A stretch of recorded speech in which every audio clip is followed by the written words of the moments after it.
Assalamualaikum warahmatullahi wabarakatuh. Halo teman-teman, perkenalkan saya Yunita Sari A. Umar dengan NIM 311423019 dari kelas A semester 4 jurusan Bahasa dan Sastra Indonesia Fakultas Sastra dan Budaya Universitas Negeri Gorontalo. Pada kesempatan kali ini saya akan menjelaskan tentang ujian tengah semester mata kuliah menulis buku ajar yang diampu oleh yang izin saya sebut nama beliau, Profesor Dr. Sayama Malabar, MPD. Pertama-tama saya akan menjelaskan konsep dasar menulis buku ajar. Konsep dasar menulis buku ajar terdiri dari hakikat buku ajar, fungsi buku ajar, tujuan penulisan buku ajar, dan jenis buku ajar. Yang pertama, hakikat buku ajar. Menurut pendapat Mintowati tahun 2003, buku ajar merupakan salah satu sarana keberhasilan proses belajar mengajar. Selanjutnya, menurut Tulubis tahun 2004, buku ajar adalah sebuah karya tulis yang berbentuk buku yang digunakan oleh guru dalam proses belajar mengajar. Dapat disimpulkan bahwa buku ajar adalah karya tulis yang dirancang khusus untuk mendukung proses belajar mengajar, berfungsi sebagai sumber utama materi pelajaran. Buku ajar merupakan standar yang memiliki tujuan instruksional yang jelas, dilengkapi dengan alat pengajaran yang sesuai dan mudah dipahami. Buku ajar dapat digunakan secara efektif di sekolah.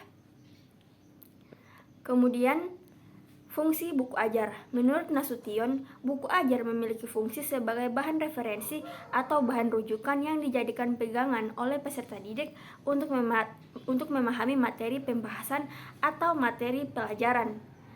Fungsi buku ajar untuk siswa sebagai bahan referensi. Buku ajar berfungsi sebagai pegangan yang membantu siswa memahami materi pelajaran secara mendalam. Yang kedua, evaluasi. Buku ajar menyediakan bahan evaluasi yang baku, memungkinkan siswa untuk mengukur pemahaman mereka terhadap materi yang diajarkan.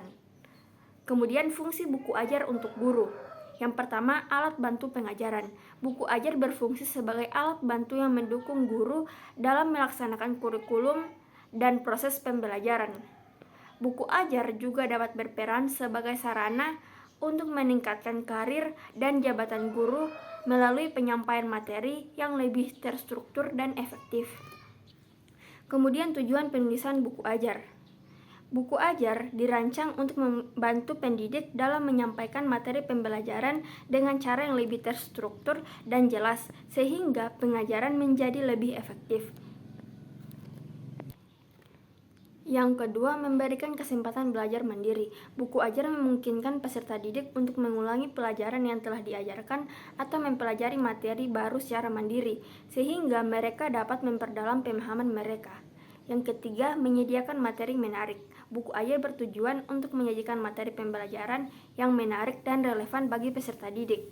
Jenis buku ajar. Buku ajar terdiri dari buku ajar cetak dan buku ajar non-cetak.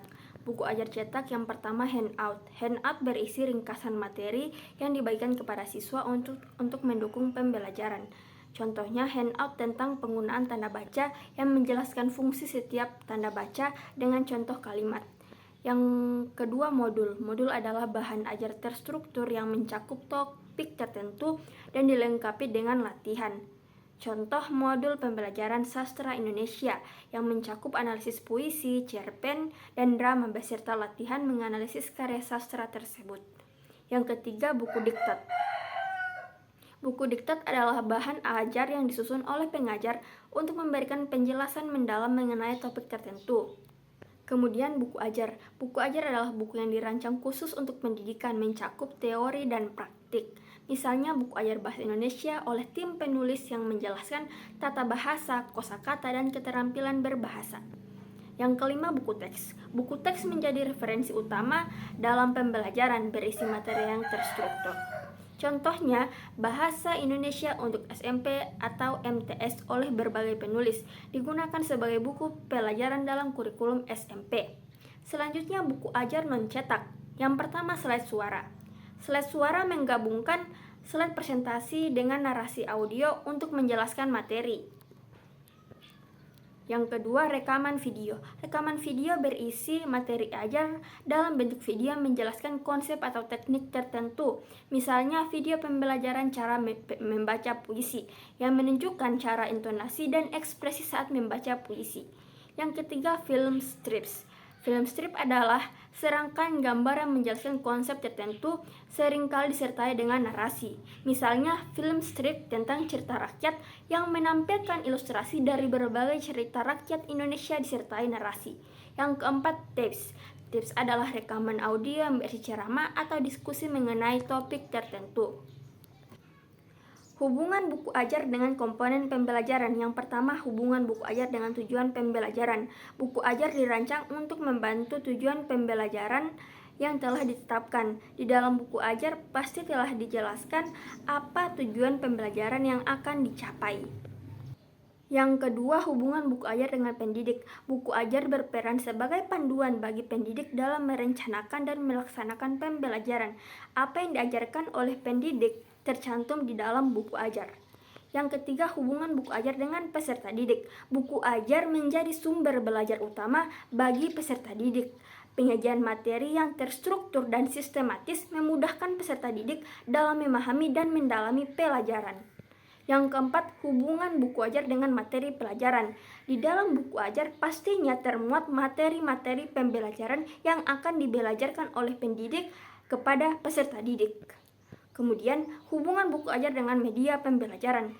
Buku ajar sebagai media pembelajaran tidak hanya berfungsi sebagai bahan bacaan, tetapi juga mendukung penggunaan media pembelajaran lainnya seperti video, animasi, atau alat peraga. Yang keenam, hubungan buku ajar dengan metode pembelajaran. Buku ajar mencakup saran mengenai metode pembelajaran yang efektif. Saran ini membantu pendidik dalam memilih pendekatan yang paling sesuai dengan karakteristik peserta didik dan materi yang diajarkan. Yang terakhir, hubungan buku ajar dengan evaluasi. Umumnya, buku ajar dilengkapi dengan soal latihan dan evaluasi yang dirancang untuk mengukur pemahaman peserta didik terhadap materi yang telah dipelajari. Selanjutnya, prinsip dan persyaratan penulisan buku ajar. Yang pertama, prinsip buku ajar, yaitu prinsip relevansi.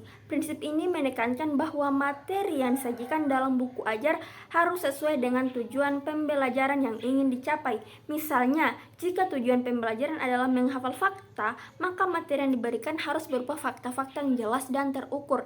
Sebaliknya, jika kompetensi yang diharapkan adalah kemampuan untuk melakukan suatu tindakan, maka materi harus berisi langkah-langkah atau prosedur yang diperlukan untuk melaksanakan tindakan tersebut.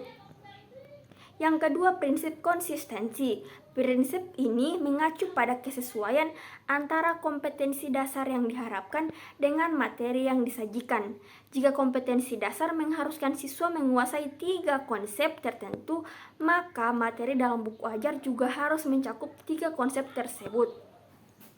Contohnya, jika siswa diminta untuk memahami cara menyusun paragraf deduktif, maka buku ajar harus menyediakan pengertian tentang paragraf deduktif, langkah-langkah menyusunnya, dan cara melakukan revisi.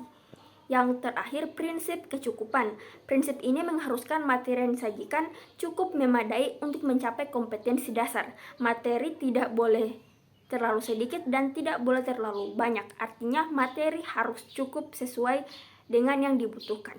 Persyaratan penulisan buku ajar. Yang pertama, prakata harus ada yang disertai dengan alasan mengapa buku ditulis, siapa khalayak pengguna buku, struktur buku, pesan khusus bagi pengguna buku ajar. Yang kedua, pembagian bab. Pembagian bab sebaiknya merata, diperkirakan untuk materi pengajaran 1 semester. Yang ketiga, tujuan mempelajari setiap bab dan harus dapat mencerminkan apa yang dituju, misalnya tugas baca, diskusi kelompok, atau pekerjaan rumah. Kemudian yang keempat, dilengkapi dengan pertanyaan dan cara pemecahan soal. Yang kelima, penggunaan istilah asing merupakan alternatif terakhir jika kosakata dalam bahasa Indonesia tidak tersedia. Yang keenam, menggunakan bahasa Indonesia yang baik dan benar. Yang ketujuh, harus ada glosarium untuk istilah-istilah penting. Yang kedelapan, buku dilengkapi dengan indeks. Yang kesembilan, ilustrasi buku harus menjelaskan teks dan sumbernya harus disebutkan. Seandainya sumber tersebut telah mengalami modifikasi, harus disebutkan juga bahwa data tersebut sudah mengalami modifikasi. Yang ke-10, bukan tulisan disertasi ataupun gaya penyajian catatan kuliah. Dan yang terakhir, sebaiknya buku ajar merujuk pada hasil-hasil penelitian di dalam negeri. Kualitas buku ajar. Yang pertama, format. Sesuai dengan ketentuan UNESCO, yaitu maksimal ukuran kertas A4 dan minimal A5. ISBN memiliki International Standard Book Number. Selanjutnya, bahasa. Menggunakan bahasa yang sesuai dengan tingkat perkembangan usia, akurat, jelas, dan langsung. Selanjutnya, penyajian. Penyajian yang menarik perhatian, terorganisir secara sistematis, dan mudah dimengerti. Kemudian ilustrasi, sesuai dengan tingkat perkembangan pembaca dan menggambarkan materi. Selanjutnya struktur kalimat, minimal menggunakan struktur SPOK atau subjek, predikat, objek, dan keterangan. Selanjutnya isi, mencakup TIU dan TIK, dan kompetensi. Kemudian sumber, menggunakan sumber daya materi yang benar secara teori dan eksperimental. Selanjutnya pengembangan diri, mendorong kemunculan kemandirian dan inovasi. Yang terakhir penerbit, diterbitkan oleh penerbit yang kredibel. Selanjutnya kelayakan buku ajar. Kelayakan buku ajar ini terdiri dari beberapa aspek. Yang pertama, kelayakan isi. Aspek ini menilai seberapa baik materi yang terdapat dalam buku ajar sesuai dengan kurikulum yang berlaku. Ini berarti isi buku harus relevan dengan tujuan dan standar pendidikan yang telah ditetapkan. Selain itu, keakuratan materi juga sangat penting sehingga informasi yang disajikan dapat dipercaya dan bermanfaat bagi siswa. Yang kedua, kelayakan bahasa. Penggunaan bahasa dalam buku ajar harus komunikatif dan mudah dipahami. Bahasa yang digunakan sebaiknya bersifat dialogis dan interaktif, sehingga siswa merasa terlibat dalam proses belajar. Selain itu, bahasa harus lugas dan mengikuti kaidah bahasa Indonesia yang benar agar tidak membingungkan pembaca. Yang ketiga, kelayakan penyajian. Penyajian materi harus terstruktur dengan baik. Ini mencakup sistematika yang jelas, seperti penggunaan hierarki judul yang tepat, variasi jenis huruf untuk membedakan bagian-bagian penting, dan penggunaan garis tegas untuk menyoroti informasi kunci. Yang terakhir, kelayakan kegrafikan. Aspek kegrafikan mencakup kualitas visual dalam buku ajar. Grafis yang baik dapat mendukung tujuan pembelajaran dan membantu memperkuat pemahaman siswa terhadap materi. Misalnya ilustrasi, diagram, atau gambar yang relevan dapat membuat konsep yang kompleks menjadi lebih mudah dipahami dan menarik bagi siswa. Selanjutnya, teknik penulisan buku ajar bahasa Indonesia terdiri dari tahap-tahap penulisan buku ajar bahasa Indonesia dan sistematika penulisan buku ajar bahasa Indonesia. Yang pertama, tahap-tahap penulisan buku ajar bahasa Indonesia. Yang pertama, telaah kurikulum. Sebelum menyusun buku ajar, penulis harus melakukan telaah terhadap kurikulum yang berlaku. Proses ini melibatkan pencermatan terhadap komponen-komponen penting dalam kurikulum, serta mencatat poin-poin yang relevan dan menarik. Kemudian penyusunan silabus. Setelah memahami kurikulum, penulis melanjutkan dengan menyusun silabus. Silabus ini berfungsi sebagai panduan untuk merancang urutan dan sistematika setiap bab dalam buku ajar.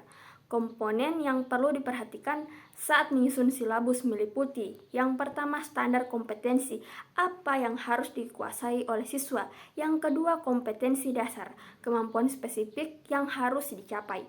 Yang ketiga, materi pokok, berisi isi utama yang akan diajarkan. Yang keempat, pengalaman belajar, aktivitas yang akan dilakukan siswa. Yang kelima, alokasi waktu, durasi yang diperlukan untuk setiap bagian materi. Yang keenam, sumber bahan, yaitu referensi yang akan digunakan. Kemudian pengorganisasian buku. Pengorganisasian buku ajar harus mengikuti struktur umum penulisan, yaitu terdiri dari pendahuluan, isi, dan penutup. Organisasi yang baik sangat penting agar buku ajar dapat dipahami dengan mudah. Kemudian pemilihan materi. Pemilihan materi untuk setiap bab harus dilakukan dengan cermat mengacu pada beberapa standar. Yang pertama, kesesuaian dengan kurikulum. Materi harus relevan dan kurikulum dengan kurikulum yang diadopsi. Yang kedua, tujuan pendidikan. Materi harus mendukung tujuan pendidikan yang ingin dicapai. Yang ketiga, aspek keilmuan. Materi harus didasarkan pada pengetahuan yang valid dan ilmiah.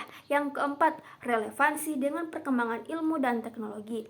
Materi harus up to date dan mencerminkan kemajuan terbaru dalam bidang terkait.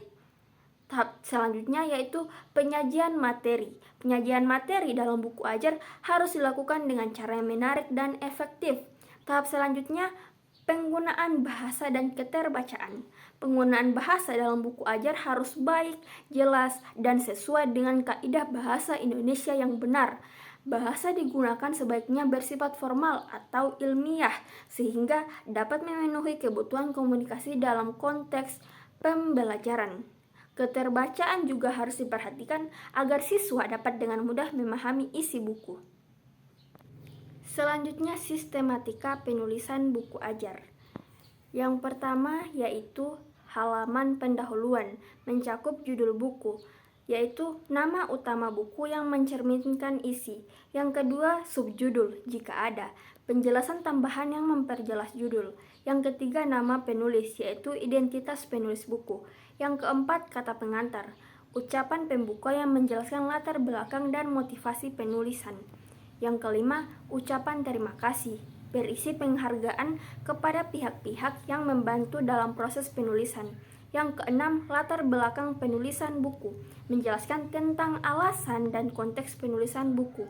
Yang ketujuh, tujuan penulisan buku, menjelaskan apa yang ingin dicapai melalui buku ini. Yang kedelapan, daftar isi, yaitu rincian struktur buku termasuk judul bab dan subbab. Kemudian halaman isi, berisi bab 1 pendahuluan, menyajikan pengantar tentang topik yang dibahas. Bab 2 dan seterusnya berisi tentang isi materi, menyajikan materi pembelajaran secara sistematis. Yang terakhir, setiap bab berisi ringkasan dan latihan soal, menyediakan ringkasan dan soal latihan untuk memperkuat pemahaman. Bab penutup, menyimpulkan keseluruhan materi dan memberikan refleksi. Kemudian halaman akhir, berisi daftar pustaka. Referensi yang digunakan dalam penulisan buku itulah yang dinamakan daftar pustaka. Kemudian lampiran, berisi informasi tambahan atau dokumen pendukung yang relevan.